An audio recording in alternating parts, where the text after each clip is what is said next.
Hello বন্ধুরা, আশা করি তোমরা খুব ভালো আছো। আজকে দুপুর 2টো থেকে এই ব্লগটা শুরু করছি। আর এখানে দেখতেই পাচ্ছ যে জামাই আর শ্বশুর মিলে কি বকবক করছে, কি হাসাহাসি করছে, সম্পূর্ণটা কিন্তু আমাকে ঘিরে। হ্যাঁ, এরা দুজন একসাথে হলেই খালি আমার নামে কিন্তু নিন্দা করতে থাকে। দেখো আনন্দ, দেখো দুজনের। এদের গল্পের মাঝখানে থাকলে কিন্তু তোমারও মাথা খারাপ হয়ে যাবে। যাই হোক, এরপর আমরা দুপুরের খাওয়া দাওয়া শুরু করে দিয়েছি। তো আজকের মেনু হচ্ছে ভাত, পেঁয়াজকলি আলু ভাজা, ডাল, আলু পোস্ত, চিলি চিকেন, মাছের ঝাল, অর্থাৎ জামাইয়ের জন্য কিন্তু এলাহি আয়োজন।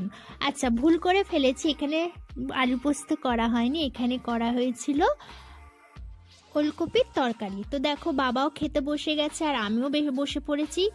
আচ্ছা, ওদেরকে কিন্তু বেশ গুছিয়ে খেতে দিয়েছে, কিন্তু আমাকে দেয়নি, দেখছো তো। আজকের ব্লগটার উপলক্ষ হচ্ছে আমার বান্ধবীর বিয়ে।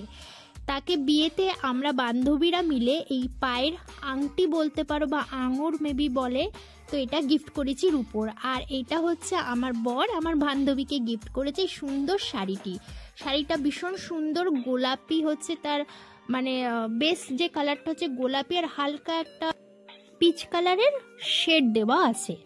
আর আমি যেহেতু বাপের বাড়িতে এখন আছি পরীক্ষার উপলক্ষে, তাই আমার সমস্ত জিনিস কিন্তু আমার বর দেখে দেখে নিয়ে এসছে, অর্থাৎ আমার মেকআপ, কানের দুল, স্ট্রেটনার, শাড়ি, জামা কাপড়, ব্লাউজ, কারণ এগুলো সব আমার শ্বশুর বাড়িতে ছিল। তো ও আমার জন্য মনে করে সব কিছু গুছিয়ে এনেছে, তাতে কিন্তু আমি ভীষণ ভীষণ খুশি হয়েছি।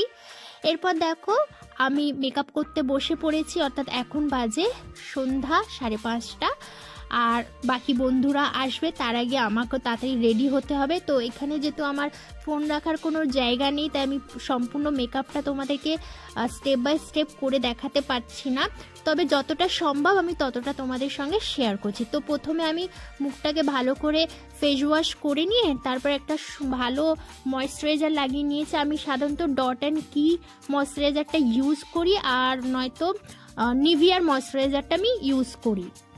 প্রথমে আমি চোখের মেকআপটা আগে করে নিচ্ছি। তো দেখো আমি চোখের ওপরে কনসিলার অ্যাপ্লাই করে নিয়েছি, আর তারপর আমি দেখো আই মেকআপটা করে নিয়েছি, অর্থাৎ আমি আই শ্যাডোটাও অ্যাপ্লাই করে নিয়েছি। যেহেতু আমি অরেঞ্জ অ্যান্ড পিঙ্ক কালার কম্বিনেশনের শাড়ি পরছি, তো সেই অনুযায়ী আমি এখানে আই মেকআপটা করেছি। তো আজকে আমি আইলাইনার পরবো। সাধারণত আমি খুব একটা আইলাইনারটা পরি না, তবে আজকের আমি আইলাইনটা পরেছি, তো বেশ ভালোই লাগছে। আর আমি খুব বেশি মেকআপ করাটা পছন্দ করি না, অর্থাৎ আমি মেকআপটা খুব ন্যাচারাল থাকবে এরকম ধরনের আমি মেকআপ করতে খুব ভালোবাসি।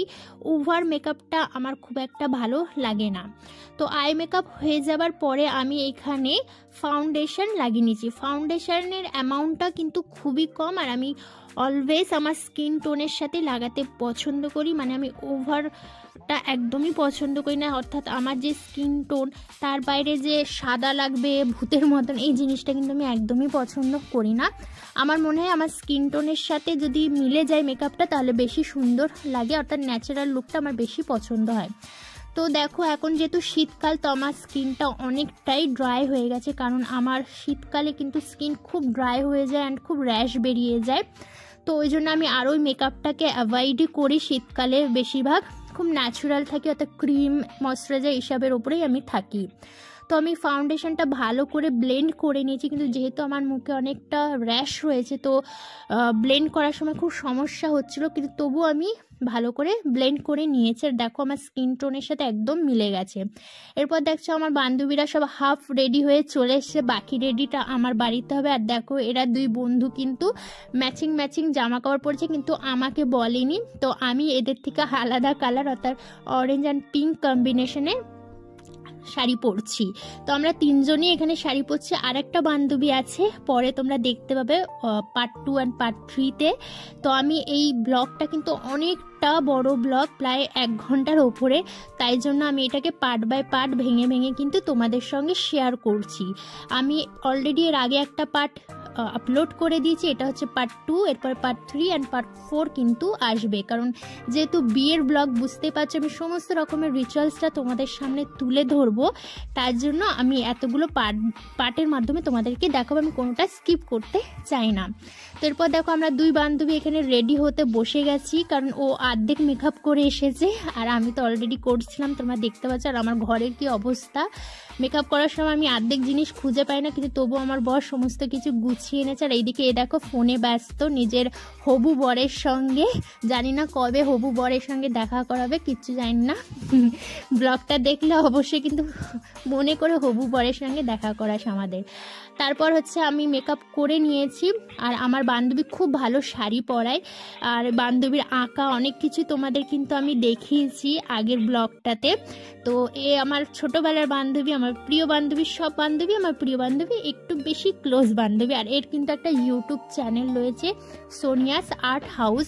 প্লিজ তোমরা ওই চ্যানেলটা ভিজিট করো এবং ওর কাজগুলো দেখো, ওর ভিডিওগুলোকে শেয়ার করো, ওকে লাইক আর শেয়ার সাবস্ক্রাইব করে ওকে অনেকটা এগিয়ে নিয়ে যাও।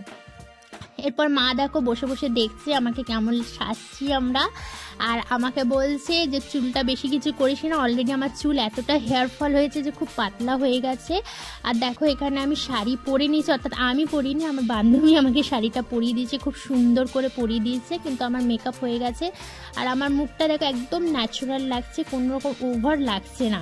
তারপর আমি আমার চুলটাকে স্ট্রেট করছি, আর আমার বান্ধবীদেরও চুল কিন্তু আমি স্ট্রেট করে দিইনি, অর্থাৎ কার্ল করে দিয়েছি, কারণ আমার মুখে স্ট্রেট বেশিটা আমি পছন্দ করি, কারণ যেহেতু আমার চুলটা স্ট্রেট আছে। আর আমাদের বান্ধবীদের মুখটা যেহেতু রাউন্ড আছে, তো ওদের মুখে না কার্লটা ভীষণ ভালো লাগে, তাই জন্য আমি ওদেরকে কি করেছি, কার্ল করে দিয়েছি। তো আজকের এই ব্লগটা আমি এখানেই শেষ করছি। পার্ট 3 অ্যান্ড 4 এর জন্য অবশ্যই ওয়েট করো, ওতে আরও ইন্টারেস্টিং জিনিস তোমরা দেখতে পারবে, আমার বান্ধবীর বিয়ে দেখতে পারবে, তোমাদের খুব ভালো লাগবে। আমি সমস্ত কিছু রিচুয়ালস ওই ভিডিওতে তোমাদের সঙ্গে শেয়ার করবো। ওই ভিডিওটা আর বড় করছি না, ভালো থেকো, সুস্থ থেকো, আর সাবস্ক্রাইব করো আমাদের চ্যানেল।